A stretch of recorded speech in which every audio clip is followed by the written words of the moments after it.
Good morning and welcome to Eleanor Roosevelt National Historic Site, Valkill.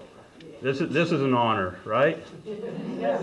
Okay, well, this is the first and only National Historic Site in the National Park Service system to honor a First Lady. And this was established, the site was established in May of 1977. So I have the honor of being able to introduce our Senator, Gillibrand. Thank you.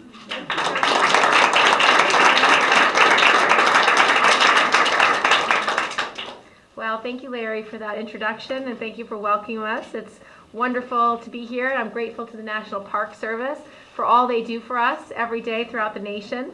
I want to acknowledge my colleague, Dee Dee Barrett, our Assemblywoman, who's here. Thank you for all your wonderful work.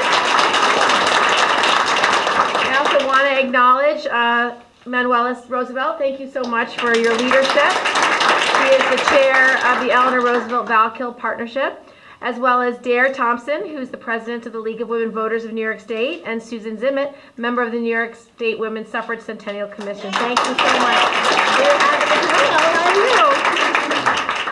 are you? It's lovely to have so many of our elected leaders here, as well as our advocates. As we are approaching our 100th anniversary of the passage and ratification of the 19th Amendment, which gave women the right to vote, we should feel very proud to be New Yorkers. Many of the most important places associated with the women's suffrage movement are located right here in our state.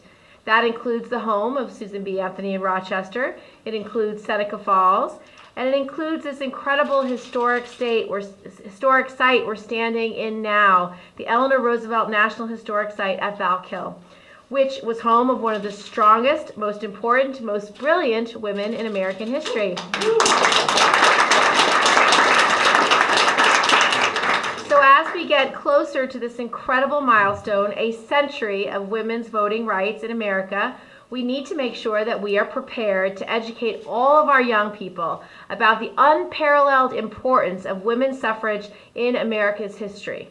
The women's suffrage movement was born in New York State. It was planned here. It was developed here. And now, nearly a century after the 19th Amendment was passed, New York continues to be at the forefront of fighting for women's rights, from paid leave to equal pay for equal work. We have a woman serving as our lieutenant governor right now, and your assemblywoman and town supervisor are also women. Women make up 20% of the Senate, 18% of the House, and we have a woman who was elected as a major party's presidential nominee for the first time in American history. Now, we've come a very long way since the 19th Amendment was passed, but we still have a lot of work to do, because I guarantee you, if 51% of my colleagues were women, we wouldn't be debating whether things like equal pay for equal work should be national law. We wouldn't be debating whether or not women should have access to contraception. These things would be foregone conclusions. So we need to do a lot more to make sure we can get parity in Congress and in our representation. We need to continue educating our young people about the role women can play in politics and about the importance of the 19th Amendment in American history. So I'm proud to announce that I'm fighting in the Senate for a bill to help us commemorate the 100th anniversary of the passage and ratification of the 19th Amendment. This bill is called the Women's Suffrage Centennial Commission Act, and it would create opportunities to develop educational programs to teach Americans and our children about the women's suffrage movement. It would also provide grants that could be used in organizations here in the Hudson Valley that are working on their own programs to celebrate the 19th Amendment. We need to keep inspiring our young people, especially our girls, to become engaged in public service and to never be afraid to raise their voices about the issues that matter most to them. So I encourage all of you here to continue to speak out about the issues important to you, about this bill, and how important our voices are for women's rights. And I will keep urging my colleagues in Congress to do the same. Thank you so much. Thank you for being here.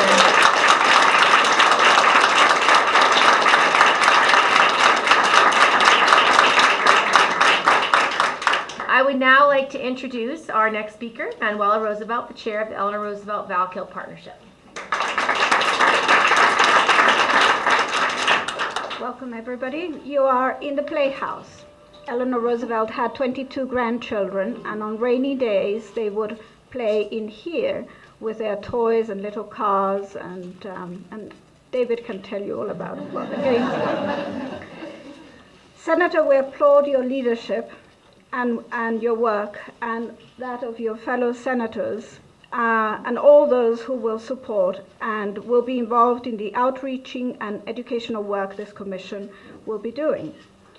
We're delighted that today's announcement takes place here at Valkill.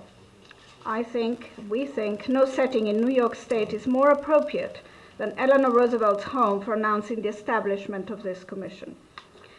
As a First Lady of immense consequence, as an individual deeply committed to democratic values for the nation and the world, as a political activist who continues to influence and inspire across generations, Eleanor Roosevelt valued women's right to vote as a unique privilege in engaged citizenship. Eleanor Roosevelt knew that systemic change in social inequalities could not come from politicians who promised change by waving a wand as if they were a real-life incarnation of Mary Poppins. No, real change demands real and deep engagement. She recognized that ideology alone could not provide the votes and skills necessary to win elections or pass legislation. She displayed a real politic of pragmatism together with incessant work. In the early 20s, she agreed to chair the League of Women's Voters Legislative Affairs Committee and to represent the League of Women's Joint Legislative Committee. Each week, she examined legislation and compiled reports, interviewed members of Congress and of the State Assembly, and met with League officers to discuss the information gathered. Each month, she presented a report outlining the status of bills in which her organization was interested and suggested strategies by which legislative goals could be achieved. She did this as a private citizen long before FDR was elected governor of the state. She spoke tirelessly about voter registration, party identification, and participation. Later at the White House, she took her commitment to the issues of the nation faced even more seriously. She had this sense that she had to do whatever was humanly possible in a difficult time. Her energy was so intense that a standard joke of the day was, "Please, Lord, make Eleanor tired." Author, columnist, politician, and educator, she appeared to be indefatigable.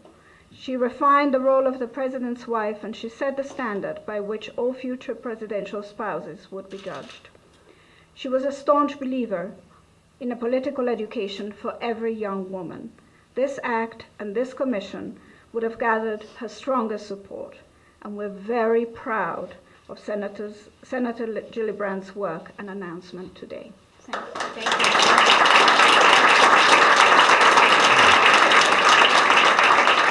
Our next speaker is Katie Tobin, the Associate Director at the Benjamin Center at SUNY New Paltz. Thank you so much, Senator Gillibrand, for taking the lead on this very important legislation, which will bring attention to this historic milestone of women being granted suffrage throughout the United States nearly 100 years ago. Or should I say, only. Surely it took too long. And thank you, Senator, for providing me the opportunity to speak about our efforts in the Hudson Valley to commemorate and examine this achievement in New York State, which, by the way, comes next year, nearly 3 years ahead of the 19th Amendment's Centennial. That's right, nearly 3 years ahead. It's a source of pride that New York's achievement of full voting rights for women preceded the national action and made us actually the only East Coast state to do so before 1920. We want to share this pride with all New Yorkers and build upon it in our centennial year. We will do this not only by looking back, but even more importantly, by considering women's contemporary status and engagement with public life and leadership, envisioning women's future role and purpose in politics. As Senator Gillibrand launches this important focus and recognition of this critical moment in American history at the national level, here in the Hudson Valley, in anticipation of our 100th anniversary of women winning suffrage in New York State, the Benjamin Center for Public Policy Initiatives at SUNY New Paltz, in collaboration with our partners, which include the Women's Gender and Sexualities Program and Departments of History and Political Science at SUNY New Paltz, the Rockefeller Institute of the State University of New York, the FDR Library, and the League of Women Voters of New York State, we're convening a conference to examine the history, the present situation, and the future of women in public life. So please mark your calendars, and there's flyers on the table. This conference will be next April 21st and 22nd. Day one will be not far from here at the FDR Library in Hyde Park, and day two will be on the SUNY New Paltz campus. We're going to examine the history of the women's movement in the context of the history of New York State. We're also seeking to engage in intergenerational dialogue about women's subsequent political activism and role in social movements in our state. Certainly Eleanor Roosevelt was part of that, as well as the overall advancement of women's human and civil rights since the suffrage victory. By bringing together both scholars and practitioners with a variety of approaches and perspectives, we're hoping to contribute an understanding of our past accomplishments with a clearer picture of our present challenges and to identify our unfinished agenda for the future. Our conference format will allow attendees to interact directly with nationally known panelists, some of who disagree with each other. Historians are good at that. As they discuss the issues associated with our conference themes. And as you referenced, in order to facilitate infusing these topics into our schools, we will have a workshop so that K-12 teachers can develop related curriculum and get this important history into our regional schools. Conference participants will also have an opportunity to hear the results of our first statewide Views of Women Public Opinion Survey, presented by its originator, Eve Waltemauer from SUNY New Paltz. We'll also have a talk from Alita Black, Professor of History and International Relations at George Washington University, who is also the editor of the Eleanor Roosevelt Papers. Barbara Smith, who is an author, activist, and independent scholar, who has served 2 terms as a member of the Albany Common Council, and who has played a truly pioneering role in our national dialogue about the intersections of race, class, sexuality, and gender, will also be a keynote speaker. Senator Gillibrand is also an invited speaker, and we hope to see her there, as well as many of you. So please again take note of the dates. It's April 21st and 22nd, 2017. There's flyers on the table. Thank you, and thank you.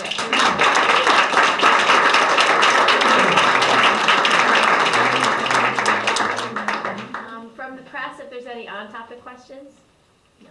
Thank you all for coming. This is a delight. We can mix and mingle a bit. Thank you.